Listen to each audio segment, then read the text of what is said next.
غلط محبت، غلط لوگ، غلط وقت، یہ سب ہمارے نصیب کا حصہ ہوتا ہے۔ اگر آپ کو کسی غلط انسان سے محبت ہو گئی ہے تو اس میں آپ کی کوئی غلطی نہیں ہے، سمجھ لو کہ وہ سب آزمائش تھا اللہ کی طرف سے۔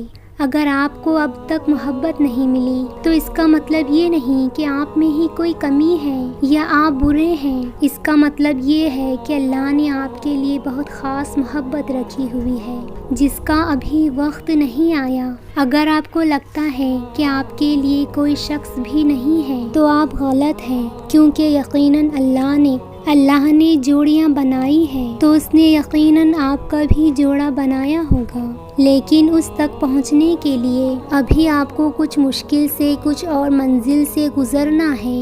میرا یہی یقین ہے کہ جب آپ غلط محبت سے گزرتے ہیں تو اللہ نے آپ کو اس کے اجر میں وہ محبت دینی ہوتی ہے جسے پا کر آپ کو وہ ساری تکلیفیں کچھ بھی نہیں لگتی جسے آپ گزر کر آ گئے ہوتے ہیں۔ پھر آپ اس پوائنٹ پر آ کر کہتے ہیں کہ یہ اجر تو ان تکلیفوں سے بہت بڑا ہے۔ یقین کریں کہ ساری تکلیفیں وقت کے ساتھ ساتھ ختم ہو جاتی ہیں، صبر کے ساتھ ساتھ ختم ہو جاتی ہیں۔ میری امی کہتی ہیں کہ وقت سدا ایک جیسا نہیں رہتا، آپ کے حالات کے ساتھ ساتھ سب بدل جاتا ہے، آپ کے نصیب بدلتے ہیں۔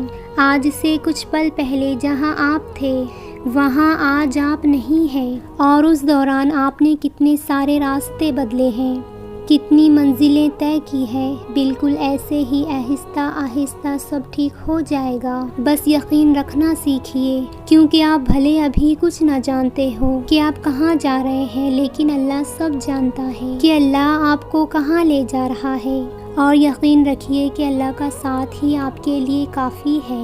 اس شخص کا انتظار کرو جو اللہ کا انتظار کرتا ہے، تمہارے لیے بھی اور اپنے لیے بھی، جو تمہیں برائی سے روکے جب تم کسی گناہ کو چھوڑنا چاہو، اور وہ تمہارا ساتھ دے اور خود بھی اس گناہ سے بچنے کی کوشش کرے، جو تمہیں اور تمہارے دین کو طاقت دے، اور کبھی بھی تمہارے اور تمہارے اللہ کے درمیان کوئی رکاوٹ نہ بنے۔ جو اللہ سے محبت کرتا ہے بس وہی تم سے محبت کر سکتا ہے۔ جو شخص تم سے محبت کرتا ہوگا وہ کبھی بھی تمہیں اللہ کو راضی کرنے سے نہیں روکے گا، بھلے اس کے لیے اسی شخص کے ناراضگی کیوں نہ اٹھانی پڑے۔ بے شک میرا اللہ سب بہتر کرنے والا ہے۔